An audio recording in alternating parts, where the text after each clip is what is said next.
The following is paid programming. It's time to talk taxes. New friends, new opportunities, new partners. EG Tax. It's Ask the Tax Lady with Esther Gulius and EG Tax on News Radio 930 WBEN. To reach Esther now, call 803-0930. Toll free at 1-800-616-9236. And cell calls are free at star 930.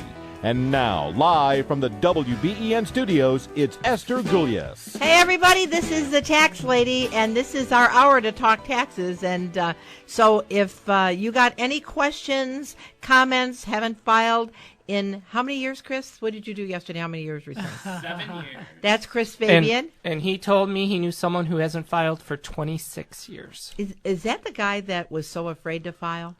Because there was a man that called me the other day, and he said, Esther, I met you a number of years ago, like 25 years ago, and I think I haven't filed in 25 years, and every time I see you, I think, oh my God, I haven't filed in 25 years.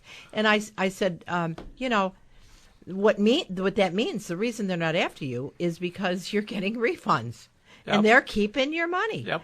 And so I said, just come on in. We'll make it all nice. And so if you're somebody that hasn't filed, you can rest assured EG Tax will help you. We also have Chris Fabian and Tiffany Fabian. Hey there, Esther. And Chris, I'm curious, did he have refunds, the guy yesterday? The last 2 years he did. The other 5 years he owed money. So.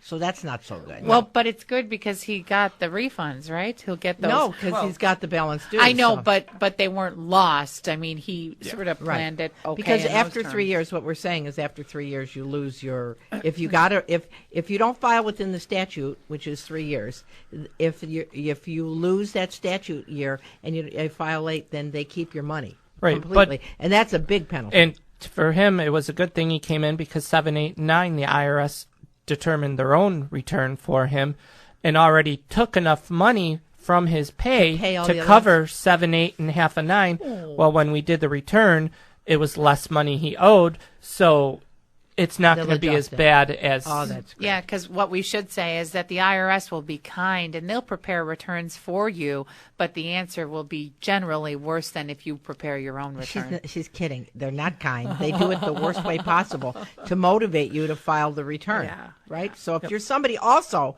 that has had the IRS make you one of those nasty returns, we can fix it for you at EG Tax. We're open 9 to 5 Monday through Friday, and we want to help you. And you know what else is going on? I think, Tyler, you have something special.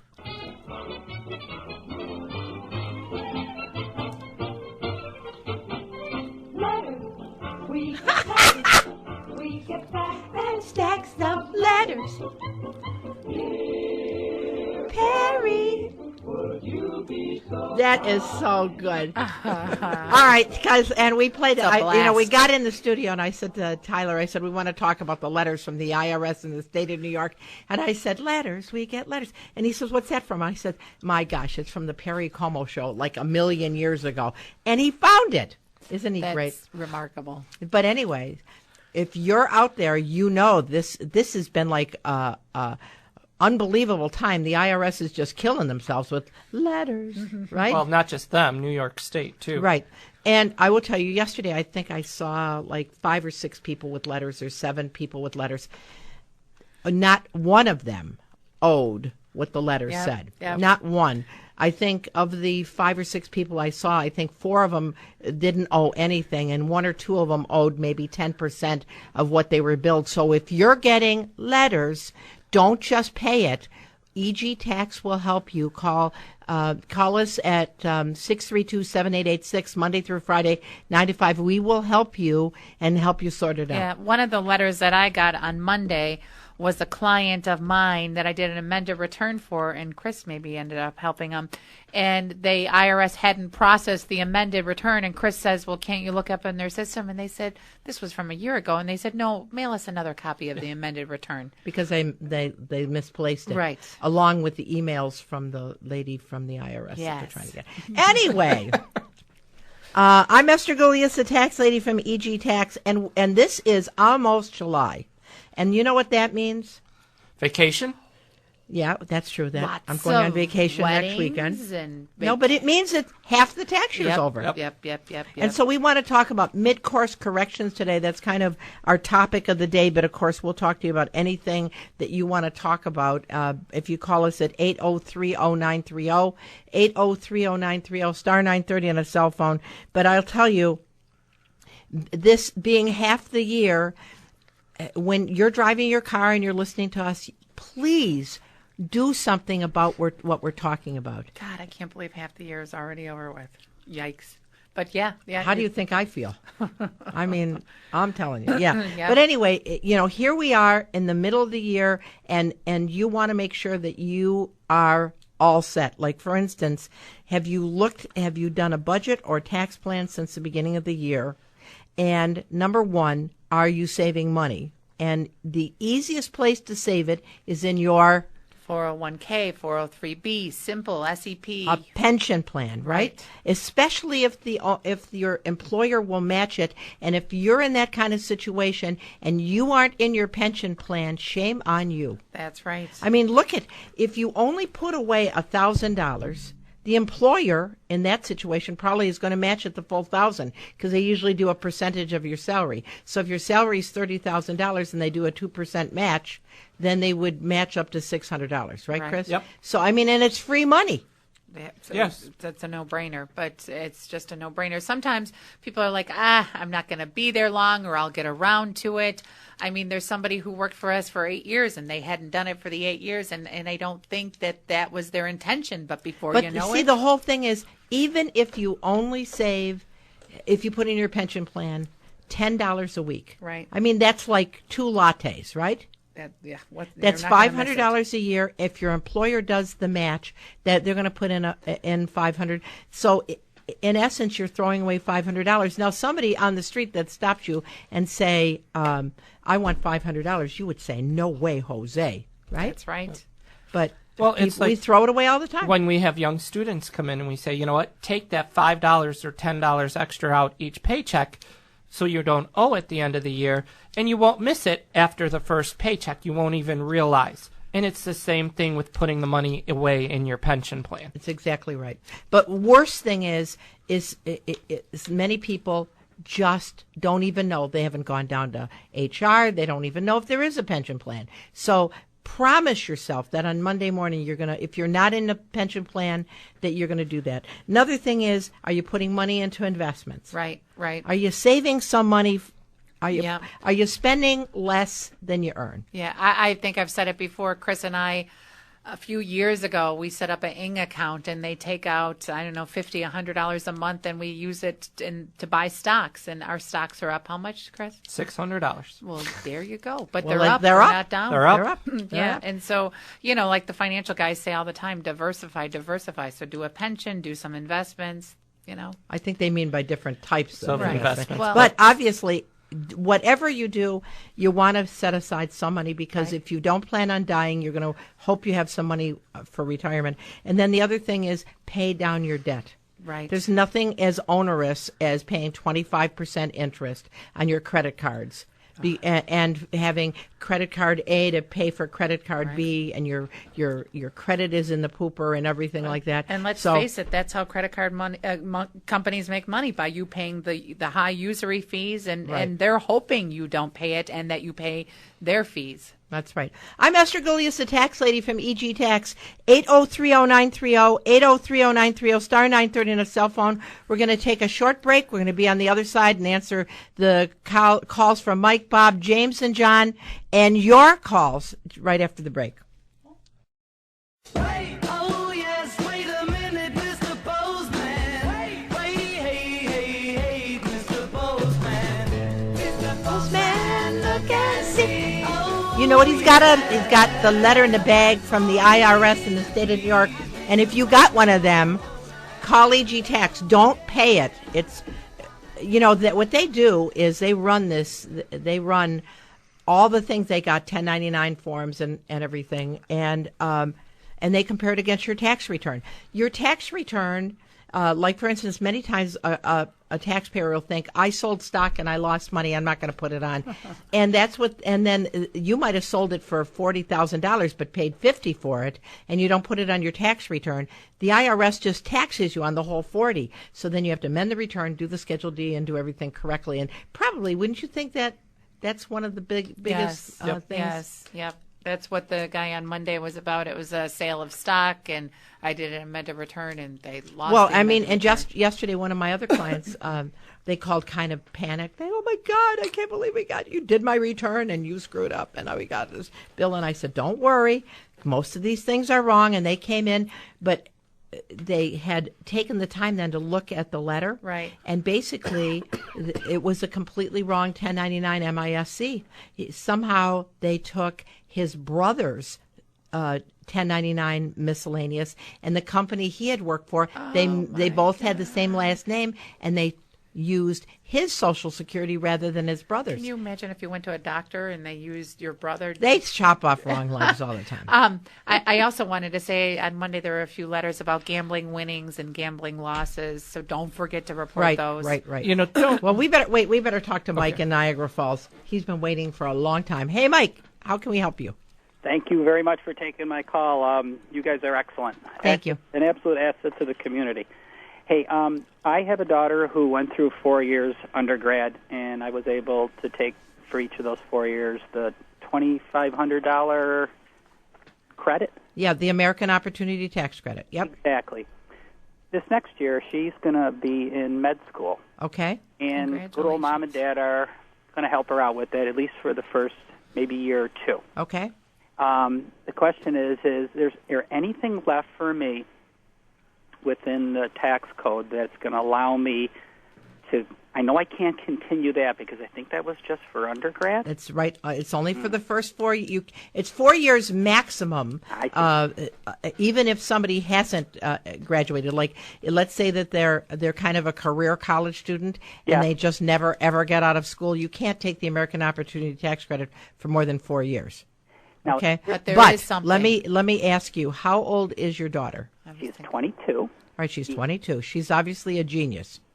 I guess. Oh, that's so great. Now, here's what happens. After you have exhausted the American Opportunity Tax Credit, you get to do the lifetime or adjustment to income. Right, credit, but lifetime will be better. Right. Lifetime learning, and it's 20% of the first $10,000 for her school, which will be a lot more than that. So that'll save you another $2,000. Okay, now let me throw one thing out at you. What if I tell you my adjusted gross income is like maybe 160? Am I out of luck? Then you do what Tiffany was saying. The adjustment, although I think that's tipping at Bill, the ceiling too. yeah. That's close to losing that adjustment to income on page 1. There's something called tuition and fees adjustment, and so you might be right at. Now, here's what you have time to do. This being July, why don't you load up your pension plan? Yeah, and I have already. I've maxed out my 401k. You already have the maximum in your 401k, and your wife as well. She's not quite there, but but that would be a good. Smart. That would be a good. Because the whole thing is, if you can get under that threshold, and I don't have my book with me, so I don't know exactly the figure. Chris but is if you trying want to to call find me on Monday, or Chris on Monday, or Tiff, we can tell you where that threshold is. But if she could put $4,000 or $5,000 away in her pension plan, bringing her down so that you can take get that credit, that's $2,000 free money. Because you're right, Mike, the lifetime credit, you're way over for that. And then don't forget, you don't get to take the New York State education credit anymore either for your daughter. Right. Right, and I noticed that. I read the fine print on that one. I said, oh, boy, this is not looking good. Oh, and Chris has got something unfortunately, lifetime learning credit cuts off at $127,000. Okay. And how about tuition and fees, Chris? Okay, hold on. I'm using Googling. my lovely smartphone.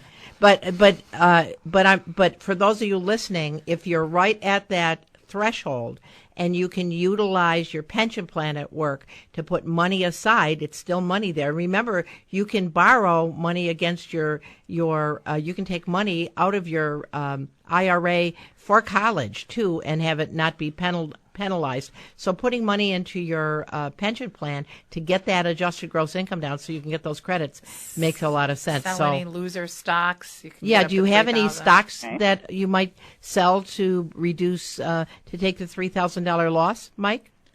That might be a possibility. That's worth looking into. I mean, so the whole thing is you just want to work it, and that's why we wanted to talk about doing tax planning, because if you got 6 months to Yeah, to, I've been meaning to call you because I said, "Geez, but if I call you in November, I think I'm out of luck." right. It makes it very, very. It looks like it's 155,000. yeah. So I'll have some real 155. close. So if you move some money into your wife's pension, maximize it, take the $3,000 loss from sale of stock, you may just pull the rabbit out of a hat. And again, the 155 refers to what portion of the? That's your adjusted gross income. Okay, and I'm specifically looking for what credit then? A 2,000. It's American Opportunity. American Opportunity. No, No, it's no, the no, lifetime learning. Right. Oh, yeah, because the other Adjustments to income. Page 1 of the 1040 at the bottom. Right. somebody told me, why doesn't your daughter just file her own taxes? I wouldn't take her as a deduction. Well, is she making money? Is No, she able? Right. not making any money. Right. I said, I don't think the federal government Right. is going to give her $2,500 for making nothing. No, that's right. This is a non-refundable It credit. won't help her. Okay. You guys are great. Thanks, Mike. Thank you. Bye-bye. Let's see. We got Bob from Niagara Falls. Hey, Bob. Hello, how you doing? Good. What can we help you with? Actually, I just had an interesting story. Yeah. We like interesting stories. Regarding those letters.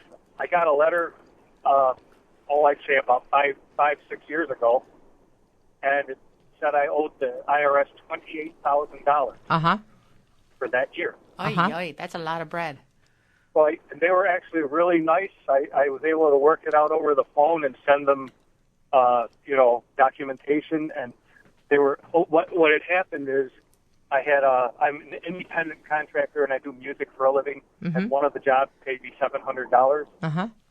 And the lady said, "It sounds like the optical scanner missed the decimal." Oh, my goodness. Oh, Because they Seen that. automatically they scan those things. right. And so they looked into their the 1096 from the people Right. that matched up with the $700, and it wasn't $70,000.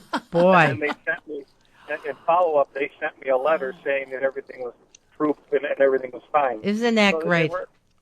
They were okay. Well, I'm going to tell you something. You really can't talk to anybody anymore because 5 years ago they were kind of a different animal. Right now you have to send in an amended return, and you have to go through this kind of a Dance. song and dance to get it resolved. But when it was it just was a friendlier IRS, wasn't it, about 5 years ago, where you could actually talk to people. Bob, but now they really don't even read the letters. You got to send an amended return. Did you have a heart attack, Bob, when you saw that? I was upset until I realized Yeah. I knew somewhere I was right because it pointed out the 1099 amount. Are you still an But I didn't independent claim. contractor? Are you still doing music? Well, I work at a church and I do independent jobs. That's It's all fine. music. Yeah. Well, fine. that's great. Well, that's a good So story. he probably knows Barry Cuomo. Or no, Perry Perry Como. Como. Perry Como is dead. Anyway, I know, but Very Como. yeah. music. Thanks for calling, Bob. Okay. Have a great day. God bless. Bye bye. I'm Esther Gulius, the tax lady from EG Tax, 8030930, 8030930, star 930 on a cell phone. Have you gotten any of those letters? We'd love to hear what has happened to you. And by the way, if you have started to pay them because you just thought, how can they make a mistake? We can still fix it because it's 3 years from the time the statute runs up or 2 years from the time the liability is paid where you can go back and fix the Another return. client I saw on Monday, her parents got a letter, and I was helping her in the office for $5,000. Her daughter told her, just pay the $5,000, Mom and Dad. And I says, no, because I did their return for the Right. first time this year. The grandson used to do it, and so they're going to bring the letter into me, I hope. They're a little bit older. So the daughter said, just pay it, Mom and Dad, but don't. No, don't pay it. Holy moly. All right, we're going to go back to the phones and talk to James on a cell phone. Hi, Jim. Hi. What can we help you with? I have a question. Yeah. I'm a foster parent. By the IRS rules, we can claim them if you have over 6 months on your tax return. Okay. However, Erie County will not give you their Social Security number. That's what I understand. And but you can apply for an ITIN, right, Chris? Yep, tax ID number. That's what you need to do. In that situation, Jim, what you do is you apply for a taxpayer identification number so that the IRS will give you a number so you can claim those kids as foster children. And if you need help with that, you can call us at our office, and we'll be very happy to help you. Well, when I called the IRS and talked to them about that, they said, "Oh, that doesn't apply because that's for kids that don't have Social Security numbers, like illegal aliens and stuff like that." No, but we can work with the IRS to help you. So, how many foster kids do you have? Well, I had 3 of them. I was able to collect the claim. I had to send an amended form in. Okay. For 2 of them because the biological mother, was nice enough to give me their Social Security number. But she didn't have the 3rd one. Okay. So, well, all I can tell you is if you ever have that situation, or if it's been within the last 3 years, you can call our office and we'll help you to resolve that problem. Okay? And if and the IRS, this is all new to them about the not giving the Social Security number, so they're not familiar with it, and so you can use the ITIN, I believe. You can. James. You can use for sure. And the other thing is, many times if you contact the IRS, they will help you to wade through that problem. So if you're a foster parent and you're finding out that Erie County, which is ridiculous, somebody ought to. It's like you have any power. I was going to say, if you have somebody the ought birth to contact certificate, a politician. they could probably even go to Social Security with the birth certificate, with your court paper saying you're the foster parent. That's true too. That's true too. I'm Esther Gulius, the tax lady from EG Tax, 8030930 star 930 on a cell phone. We're going to break for news. We'll see you on the other side. Please, Mr. Postman, look and see if there's a I'm looking through you. Where did you go? That's the Beatles. See, you got to go back about 30 years, and then I know them all. Fair enough. Apparently. And Perry Como, 40 years. I'm Esther Gulius, the tax lady, 8030930, 8030930, star 930 on a cell phone, and we're talking mid-year tax planning, but we have John from Kenmore who's been waiting. Hey, John, how can we help you? Yes, hello. I have gotten a letter from the IRS about Federal Form FINCEN 114, which is Report on Foreign Bank Accounts. Uh-huh. And this year they said it must be filed electronically. Uh-huh. And I've been having a terrible time trying to do that, including with the IRS themselves and local computers, including my own. Yep. Well, there's certain there's certain type. Your Adobe has to be updated. But if you need help, come in, make an appointment with me, and I can help you do that. I've done probably about 10 of them already this year, electronically. Excellent. And Chris, why don't you, for the listeners who are listening, tell them what John is referring to? Lovely, as I was down in Georgia, I was explaining to people about the FBAR reporting, and it's, what's that? I said, well, they went fishing. We have whatever on TV up here looking at giant crabs. They went to catch giant fish, and what they did, they caught the minnows. Mm-hmm. They caught all the little people who just have over $10,000 to $100,000 overseas, which means accounts. Canada too. And these people have to report every year how much money they have in a foreign country. Or else there's big penalties. Big penalties. So now here's the thing. Starting July the 1st, it's federally mandated that all foreign bank accounts, holders of foreign bank accounts that are U.S. citizens, have to have 1099s issued. So that makes it even more serious. So that's why many people are saying, oh, my gosh, starting July 1st, our finances could collapse because banks don't want to do business with the United States anymore. But that is the reality. July the 1st, if you have money in a foreign bank account, it will be reported to the IRS. But, John, in the meantime, come on down to our corporate headquarters. You're in Kenmore. We're on Niagara Falls Boulevard in Amherst. And the other side of the street is Tonawanda. So come on down, and Chris will help you to do that FBAR report, okay? Okay, very good. Thanks, John. Bye-bye. Okay, so let's talk about mid-course correction here and things you should look at. So here you are in the middle of the year, and what I suggest you do is take out your pay stub and look at your withholding and kind of double it, because that's what's going to happen, and compare it to last year and make sure that your withholding's on track. That's right. And take a look at last year and say, gee, I got a huge refund. Is there any changes that are going to affect me? Like, for instance, the guy whose daughter is no longer using the American Opportunity Tax Credit, that's $2,500 in refund that just flew out the window, and probably $400 on New York State. So that's almost a $3,000 swing for somebody. You know, and so a lot of people, look at those tax look at, did you owe money last year? Now's the time that you want to adjust your withholding so you don't owe money again, because there are chronic owers, people that owe and owe and owe and owe, and it just gets horrible. Yeah, it doesn't go away. The bill just keeps getting bigger and bigger, and then the interest keeps compounding. And then at some point in time they can take your assets. Now, if you have no assets, then you can do an offer in compromise. But here's the whole thing, and here's the other thing you got to ask yourself: did my situation change? Am I getting a divorce? Will I be divorced? Are we in the process of a divorce? Because if mommy's got custody of the kids and you're out of the house, daddy, then you're going to have to file married filing a separate return unless you guys can agree to do a married joint return. They got divorced. But I'm saying if the divorce isn't final, okay, if they're in the process of getting divorced, and that because the custodial parent is going to be able to claim the children. Now, if you've been out of the house for more than 6 months, she can file head of the household, even though she's still not legally divorced. So those are nuances in a divorce situation that people need to think about. And how about custody, Chris? If you're in the middle of a divorce, who should we have it written down? You got to have an 8332 who's going to be able to claim the child as the dependent on the tax return.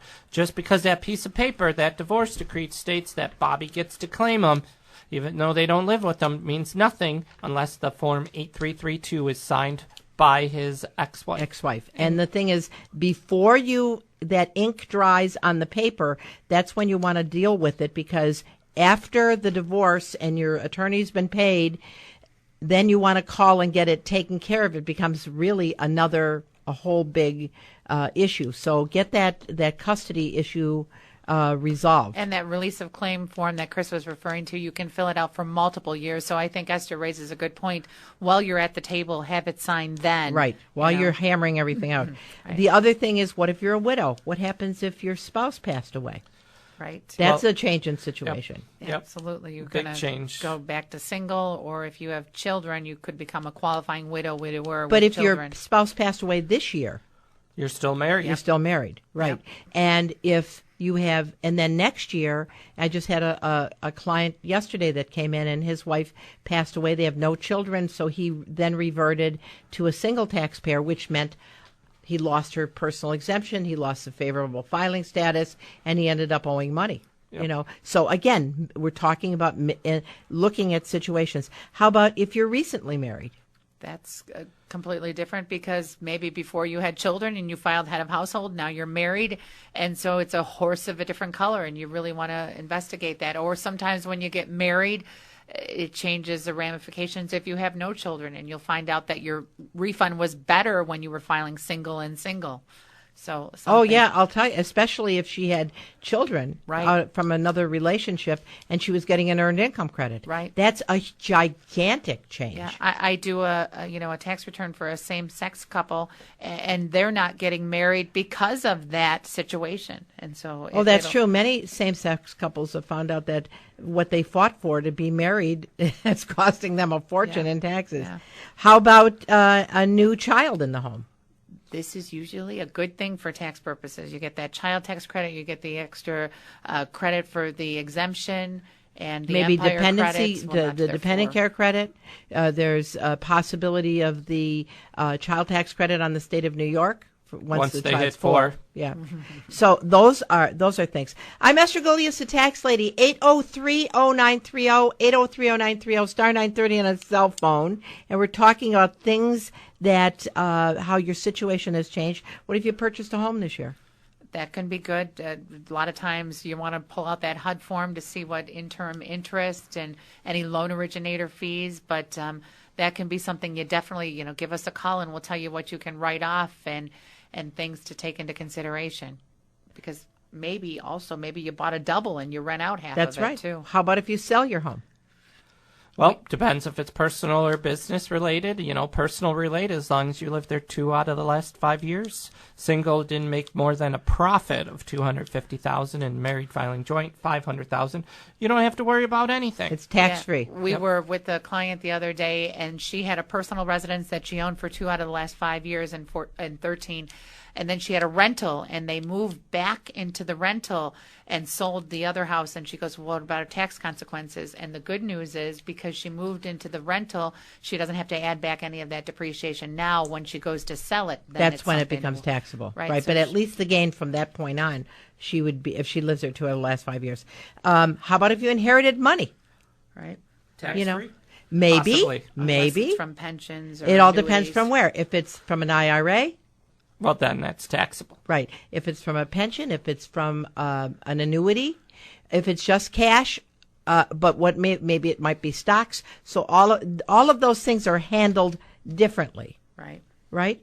Or how about if you sell stocks and other assets? That's another thing. Like I just had a gentleman that called yesterday, and he said he's got a car that's worth $110,000, and he's thinking of selling that. Wow. And he was going to sell it for 110. No, it was worth. For he was going to sell it for 80, and it was Okay. valued at 110. Did he get the loss? But I said, what did you pay for it? And he said $10,000, and he put 40 into it. So his cost basis is 50. He's going to sell it for 80. So it's a $30 gain, $30,000 gain. Right. Yep. Right. And you talk about inheritance. Oh, How I about didn't like that answer. what about selling mom and dad's house? How many of those walk in and people think, oh, I sold mom and dad's house. There's really nothing to do. And it all depends. Was it inherited or was it put in a life estate? Right. And here's the thing: if you're a child of a parent that's thinking of gifting you the house, sit down with mom and dad now and find out what did they pay for the house. What are the improvements they made to the house? What was if dad predeceased mom? What was the fair market value at the date of his death? So you get a stepped up basis, and you work out all those things now. Right. Because once mom and dad are both gone, and they gifted you the house, then that's you're left scratching really your a head, problem. and you can't figure it out. Then yeah. And the truth is, if they're going to gift you the house, you have to have that conversation. That's it, and it's best to do it now. I'm Esther Gulius, the tax lady from EG Tax. We're going to take a short break. We'll join you on the other side with your calls. 8030930, 8030930, star 930 on a cell phone. Love to hear from what you have to say.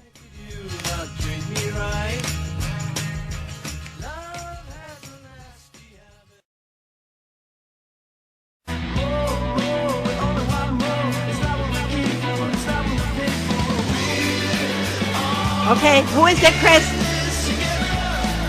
No clue. It just came out recently. Oh, maybe about great. half a Well, year you know ago. that I just listen to this kind of music. Yes. Well, this is You know, Sam I'm Roberts. Perry Como's girl, right? Yes. All right, so who is it? Sam Roberts Band. The Sam Roberts Oh, Band. okay. Okay. I'm Esther Quebecers. Gulius. I'm Esther Gulius, the tax lady from EG Tax. 8030930, 8030930, star 930 on a cell phone. We're talking about mid-course corrections and things that you should think about right now. Did you retire? Right. That's a Big biggie. one. Big one. Big one. Started collecting Social Security. They kind of go hand in hand. Absolutely. If you retire and you get a pension, it might make some more of your Social Security taxable or not. Or some of your taxable. Social Security might be taxable, and Right. and if you might even have a part-time job, Social Security and retirement. So you gotta marry all those things together. So that's another thing to think about. How about starting a small business? Right. Something to think about, like the guy who was a music producer. If you're making money, you're getting 1099s. You want to pay attention to that. And then another thing is no health insurance or maybe you're on a government subsidized health insurance. That's a big thing because this year Obamacare's penalties come into effect during 2014. So if you don't have health insurance, I had a client yesterday that called and she says, Esther, they're charging me $150 a week for my health insurance. She makes about $20,000 a year. And she says, I'm thinking of dropping my health insurance at work and paying the penalty. So I worked up, and she qualified. First of all, she's paying more than 9.5% of her wages for her health insurance. Right. So that means that she can legally get out of her employer's health insurance. So she won't be penalized, and she actually gets a subsidy. And with her subsidy, she would only pay $43 a month. Oh, much better. Right. So those are and those are things we're really good at. We have Tim at the office that is an absolute expert on Obamacare and how this all helps or hurts or what's it going to do and how to navigate all those waters. Very good reference. Right? Yep. Okay, we got Steve from Amherst who's been holding. Hi, Steve. How can we help you? Hi, Esther. Just two quick questions. One, I'm retired, and I'm in a 457 retirement account. Okay. And I've got Roth IRAs. Is it important for me to keep those year-end statements? Because, the Roth isn't going to be taxed, and the deferred comp's going to be taxed at ordinary tax rates. So, keeping the last 2 or 3 years I could see, but I've got 25 years worth of year-end statements. Is that important to keep all these? I certainly would keep the last 4 or 5 of them. I would never get rid of all the proof of which is which, because let's say that your Roths, the bank that's holding your Roth or the investment company that's holding the Roth, something happens and they go out of business, and then maybe they sell your account to somebody else, and 15 years later you want to make your distribution tax-free, but the new agency says that it's taxable and you have no proof. Okay. And I'm going to tell you, this is a personal story. A long time ago. I know where you're going. Long time ago, I used to have rental property. And so we sold these houses maybe 20 years ago. And we needed to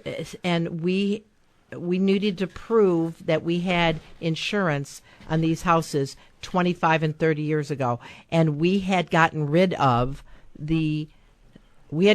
all the stuff, because it was it was sold, and so we had no proof that we had insurance, and I wished I would have never thrown away those records, because then I had to hire an attorney to prove something. Oh wow! Yep. It doesn't. The thing that proves it's a Roth, you want to make sure you keep. Yes. With today's technology, what you might want to do is scan them into a computer PDF file. There you go. And save it on a jump drive, and just make sure you have that jump drive saved somewhere, so it's less. You can get rid of all the paper because you have it backed up on a computer. But make sure you back it up and back it up and back it up. You don't want to have yours crash. But I will tell you what happened with mine is I had my 1090. It's interesting. I saved all my 1098 statements that showed that we had insurance, that we were paying insurance, but I couldn't prove who the insurance policy was, because all I had was the 1098. And I said to my attorney, but these were 25 years ago. Who keeps those kind of records? Well, now, wisdom, learn from hindsight is 20/20. Right. Anytime you would have to prove something like that it's not taxable, you want to make sure you have proof that it was a Roth. I would never just trust the agency. Okay, and then likewise, if you changed, banks or fund companies, right, or somebody merges, because that's what happened with mine. Was this bank sold the mortgage to this bank, and that bank sold it to this bank, and this bank, and then ultimately I called the final bank, and they said, "Oh, we don't have those records." Okay, so it's important to keep those year-end statements. I think it is. Okay, now the last question, just along the same lines of keeping, paper trail. Was in a partnership, and the property's not sold yet, so I'm doing the Schedule E for the state, Schedule E with the IRS, and then the 8582, the passive losses. Uh-huh.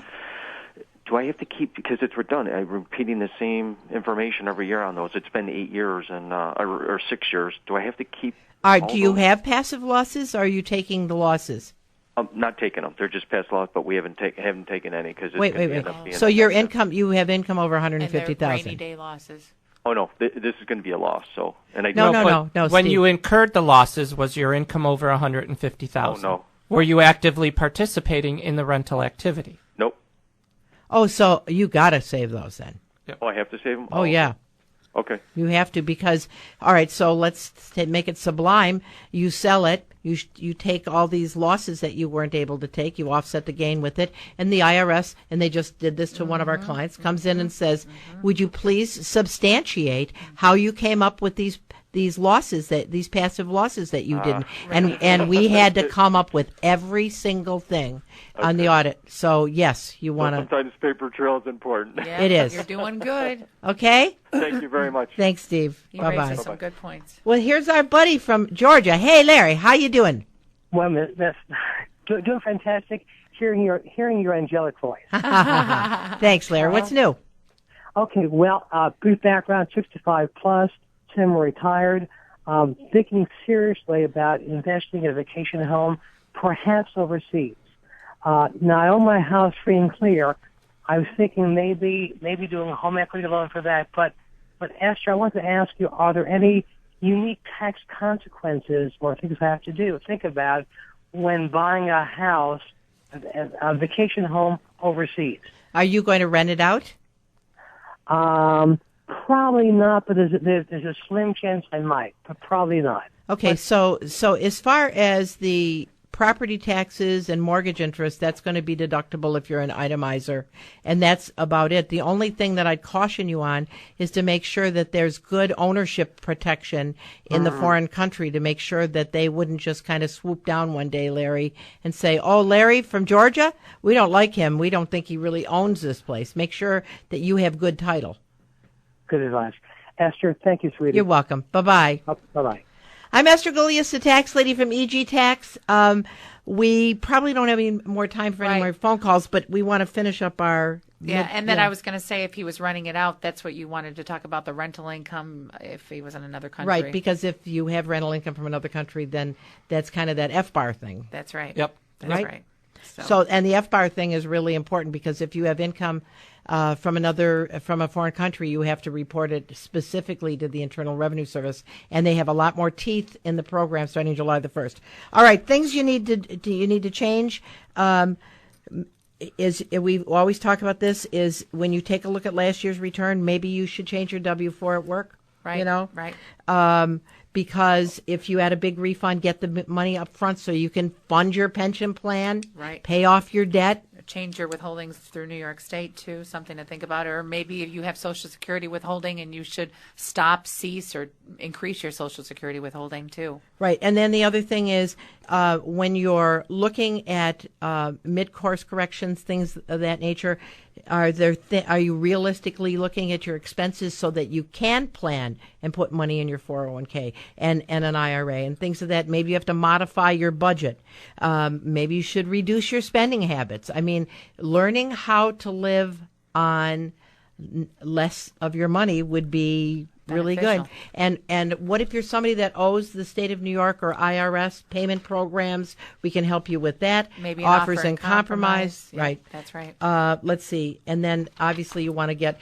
I had a client that came in the other day, owed the IRS money, and he's a well-situated gentleman, and he set up a payment program. Oh. And I said, why did you do that? Why didn't you pay him? Because, I mean, they're charging you the interest. They're charging you a monthly fee to manage the thing. Right. And he said, oh, it never occurred to me that I should pay him. Yeah. Well, don't even forget, how about maybe you're uncollectible, and that's even better than an offer in compromise, where the IRS will just get rid of the debt. Right. Explain what uncollectible is. It means you have no income, you have no capability of paying at all. You may make $15,000, but it's costing you $15,000 to live for your rent, your food, your utilities. So they're going to say, look at your potential of income and say, you know what? As long as this stays like this for 10 years, we're going to wipe the debt clean. We're not going to try to collect on you. Just once a year, you're going to have to prove you're still uncollectible. You got to make sure you make that phone call and put yourself in a qualifier for the uncollectible status. I mean, the whole bottom line is we will help. EG Tax wants to help you I can't tell you. Yesterday I saw like 10 people and I didn't charge anybody. And they said, you do this for free? This is what we do in the summertime. So come on in. We'll be very happy to help you. Our corporate headquarters is on Niagara Falls Boulevard. Until next Saturday, I'm Esther Guldias, the tax lady, with Christopher Fabian, Tiffany Fabian, husband and wife. And I'm Esther Guldias, the tax lady. If you need us during the week, give us a call, egtax.com. We'll talk to you next week. Bye-bye.